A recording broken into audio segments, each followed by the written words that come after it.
Indian constitution democracy से नहीं corporate grid से शुरू हुआ था। ये सुनने में कंट्रोवर्शियल लग सकता है, लेकिन अगर 18वीं सेंचुरी के इंडिया को समझा जाए तो ये लाइन बिल्कुल गलत नहीं लगता। सोचिए, एक प्राइवेट ट्रेडिंग कंपनी जिसका काम था मुनाफा कमाना, वो टैक्स कलेक्ट कर रहा है, जस्टिस भी दे रहा है और आर्मी भी कंट्रोल कर रहा है।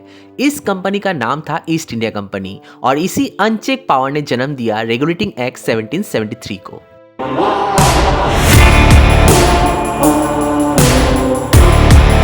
अगर आप मुझे रेगुलरली फॉलो करते हो तो आपने देखा होगा मैं अपना वीडियो छोटा रखता हूँ, क्योंकि I believe focus on content not on unnecessary information. Simply बोलो तो सीधी बात, नो बकवास। तो चलिए वीडियो को शुरू करते हैं।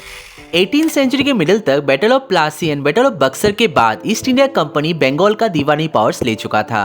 अब कंपनी सिर्फ ट्रेडर नहीं रहा, वो रूलर बन चुका था। लेकिन रूलिंग का मतलब रेस्पॉन्सिबिलिटी होता है और यहीं पर कंपनी फेल हो गया।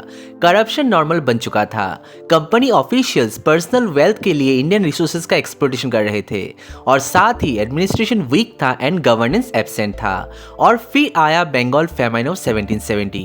एस्टिमेट्स के अकॉर्डिंग लाख्स नहीं बल्कि करोड़ के करीब लोग भूखे मारे गए, जबकि कंपनी का रेवेन्यू कलेक्शन रुकने की वजह बढ़ते रहा। इस ट्रेजेडी ने ब्रिटिश पार्लियामेंट को एक अनकंफर्टेबल सवाल पूछने पर मजबूर कर दिया, क्या हम एक कंपनी के जरिए एक देश चला रहे हैं? इसी सवाल का जवाब था रेगुलेटिंग एक्ट 1773। अब जानते हैं आखिर ये रेगुलेटिंग एक्ट 1773 इतना इंपॉर्टेंट क्यों था। ब्रिटिश पार्लियामेंट का पहला ऐसा लॉ था जिसका क्लियर एम था ईस्ट इंडिया कंपनी के एडमिनिस्ट्रेशन को रेगुलेट करना। ये एक्ट एक तरह का एडमिशन था कि कंपनी को बिना कंट्रोल छोड़ना सिर्फ इंडिया के लिए नहीं बल्कि ब्रिटेन के लिए भी खतरनाक हो चुका है। क्या आपको पता है, जो कंपनी एक टाइम में ब्रिटिश गवर्नमेंट को ईयरली 4 लाख पाउंड पेमेंट किया करता था, 1768 आते आते ऑलमोस्ट बैंकरप्सी पर चला गया। यहाँ तक कि 1772 में ब्रिटिश ईस्ट इंडिया कंपनी ने ब्रिटिश गवर्नमेंट से 1 लाख पाउंड लोन भी मांगा था। इसका मतलब ये नहीं था कि अर्निंग नहीं हुआ, इसका मेन रीजन था ह्यूज लेवल ऑफ करप्शन। ये भी एक प्रॉबल रीजन बना इस एक्ट को लाने का। इस एक्ट के थ्रू पहली बार पार्लियामेंट ने यह कहा कि कंपनी अब इंडिपेंडेंट अथॉरिटी नहीं बल्कि पार्लियामेंट के सुपरविजन में काम करेगी। रेगुलेटिंग एक्ट का दूसरा सिग्निफिकेंट प्रोविजन था सुप्रीम कोर्ट एट कलकत्ता का एस्टैब्लिशमेंट 1774 में, जिसके पहले चीफ जस्टिस थे सर एलिजा एमपी। ये इंडिया का पहला सुप्रीम कोर्ट था जिसके जजेस ब्रिटिश क्राउन द्वारा अपॉइंट किए जाते थे।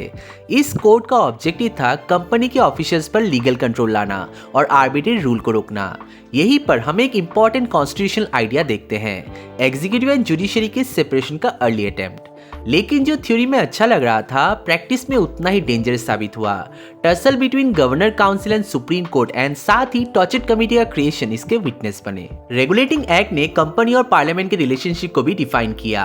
कोर्ट ऑफ डायरेक्टर्स को पार्लियामेंट को कंपनी के revenue, civil and military affairs के रिपोर्ट्स देना पड़ता था। मैसेज क्लियर था, कंपनी अब स्टेट के ऊपर नहीं है। लेकिन यही से प्रॉब्लम शुरू हो गया। जैसे हर सिक्के के दो पहलू होते हैं, वैसे ही इस एक्ट का सबसे बड़ा डिफेक्ट था पावर्स का क्लियर डिमार्केशन ना होना। गवर्नर जनरल और काउंसिल एक दूसरे से टकराने लगे। सुप्रीम कोर्ट और कंपनी ऑफिशियल्स एक दूसरे के डिसीजंस को चैलेंज करने लगे। एक तरफ एग्जीक्यूटिव अथॉरिटी थी, दूसरी तरफ जुडिशियल एक्टिविज्म और बीच में था एडमिनिस्ट्रेटिव केओस। और सबसे इंपॉर्टेंट बात, इंडियन पॉपुलेशन का इस पूरे सिस्टम में कोई रोल ही नहीं था। गवर्नेंस ब्रिटिश इंटरेस्ट के लिए था, इंडियंस के लिए नहीं। इसलिए रेगुलेटिंग एक्ट 1773 अपने ऑब्जेक्टिव्स अचीव करने में फेल हो गया।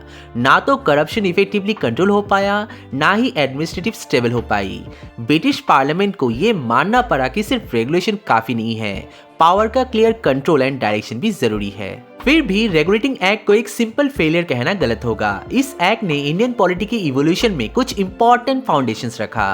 Parliamentary control over administration, centralised authority का कॉन्सेप्ट, कॉन्स्टिट्यूशनल गवर्नेंस का आइडिया और साथ ही एग्जीक्यूटिव जुडिशरी रिलेशनशिप का फ्रेमवर्क।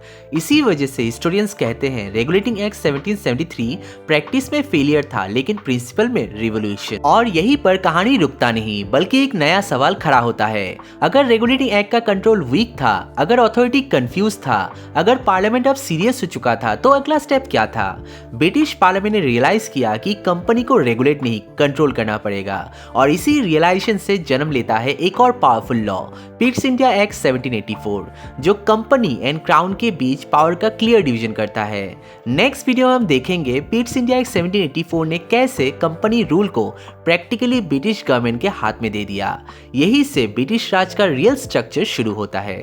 आई होप ये वीडियो आप लोगों को इन्फॉर्मेटिव लगा होगा। मिलते हैं अगले वीडियो में, तब तक के लिए स्टे हंग्री, स्टे फुलिश। जय हिंद।